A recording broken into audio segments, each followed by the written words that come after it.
नमस्कार, मैं हूं नीलू। तो लगातार हम मध्य पूर्व एशिया यानी कि मिडिल ईस्ट की बात करते रहे हैं और हम आपको बताते रहे हैं कि वहां पर किस तरह की सिचुएशन है।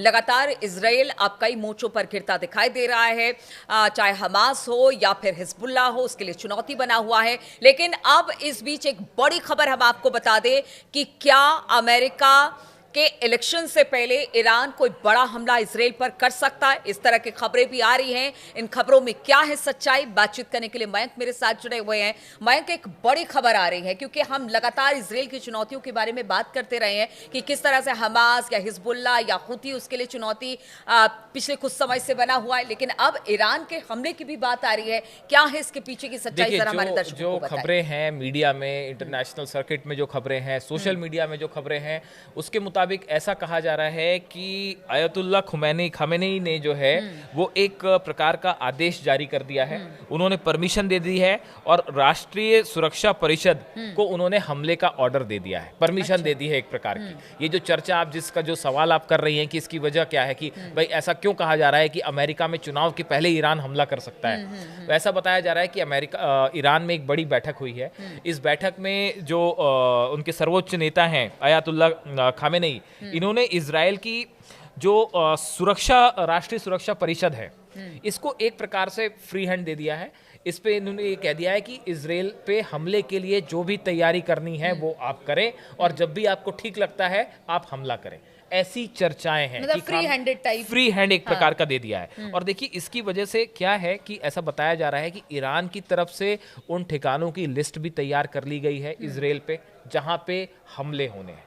अच्छा। एक बकायदा लिस्ट तैयार की गई है कि अगर ईरान की तरफ से हमला होता है तो कौन से इलाकों पे हमला होगा, कौन से एयर बेसेस हैं, कौन से सेना के बेसेस हैं, कौन से नेवल बेस हैं। और बताया जा रहा है कि इस बार जो है वो, जैसा कि बयानों से सामने आ रहा है कि पिछली बार 180 मिसाइल्स थी, इस बार 1000 के ऊपर मिसाइल्स बताई जा रही हैं कि बहुत ज़्यादा मिसाइल से एक साथ हमला हो सकता है। हम कुछ बयानों का जिक्र करते हैं। इन बयानों से आपको समझ में आएगा कि देखिए असल में ईरान के अंदर हो क्या रहा है। एक कमाल खराजी है ये, आयतुल्लाह खामेनी जो है इनके बेहद करीबी माने जाते हैं। अच्छा। इनका एक बयान सामने आया है कि ईरान कभी भी बड़ा हमला कर सकता है, हम कभी भी परमाणु बम बना सकते हैं, अब परमाणु युद्ध का खतरा बढ़ गया है। देखिए ये जो कमाल खराजी हैं ये खामेनी के बेहद करीबी माने जाते हैं और कहा जाता है कि खामेनी इनसे जो है चर्चा करते हैं हर बड़े मुद्दे पे। इनकी तरफ से ये कहना कि ईरान कभी भी परमाणु बम बना सकता है और हम जो है ये युद्ध परमाणु युद्ध की तरफ जा सकता है, ये अपने आप में इस बात को बताता है कि ईरान जो है वो किस स्तर पर जाने के लिए तैयार है। यानी एक तरह से ये भी एक वॉर टैक्टिक्स का हिस्सा ही माना जाए। बिल्कुल, ये एक वॉर टैक्टिक्स का हिस्सा ही है। आईआरजीसी के जो चीफ हैं हुसैन सलामी, इन्होंने कहा है कि अगर इजराइल की तरफ से एक और गलती होती है, जैसे पहले खबरें आ रही थी कि इजराइल जो है वो ईरान के पहले एक और हमला कर सकता है। इजराइल ने अभी आधा हमला किया है, फुल फ्लेजेड एक वॉर बाकी है, हमला बाकी है। इनकी तरफ से कहा गया आईआरजीसी की चीफ की तरफ से अगर इजराइल ने अब की बार ये हिमाकत की या कुछ इस तरह का करने की कोशिश की तो अब की बार जो है वो निर्णायक जवाब मिलेगा।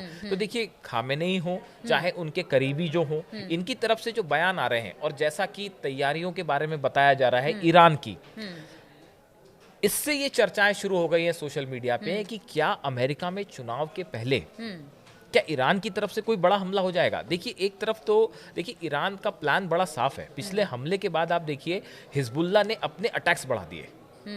इधर हमास आप देखिए लेबनान की तरफ जो है उत्तरी इजराइल में ये हमले के बाद से हुआ है। जैसे जो इजराइल में जो हमला किया ईरान पे, उसके बाद से जो हिजबुल्लाह है इसने अपने अटैक्स बढ़ा दिए, हमास ने अपने अटैक्स बढ़ा दिए और दोनों फ्रंट पे बड़ा नुकसान हो रहा है इजराइल को। इजराइल के सैनिक लेबनान में मारे जा रहे हैं, टैंक्स तबाह हो रहे हैं। हमास ने भी अभी एक काउंटर अटैक किया बड़ा, जिसमें हमने बताया था कि 15 सोल्जर्स की मौत हो गई है। तो देखिए ये दोनों तरफ से फंसा हुआ है उधर से। अच्छा मयंक, एक सवाल ये भी उठता है कि अचानक जिस तरह से पहले ईरान ने हमला किया, उसके बाद फिर वो बड़े नपे तुले शब्दों में उसने अपनी बात रखी, फिर दूसरी तरफ हिजबुल्लाह हमले कर रहा है, हमास हमले कर रहा है, लेकिन हम देख रहे हैं कि चौतरफा घिरे होने के बावजूद अमेरिका इस वक्त साइलेंस है। उसकी चुनाव की वजह से उसकी बड़ी वजह है। देखिए पूरा फोकस इस समय अमेरिका का चुनाव में लगा हुआ है और कमला हैरिस और ट्रंप के बीच में बड़े कांटे का मुकाबला चल रहा है और जो है बहुत कम वोटों से ऐसा बताया जा रहा है कि बहुत कम मार्जिन से हार जीत हो सकती है। क्रूशियल है बहुत ज्यादा। ऐसे में जो है पूरा फोकस इस समय अमेरिका चुनाव पे लगा हुआ है।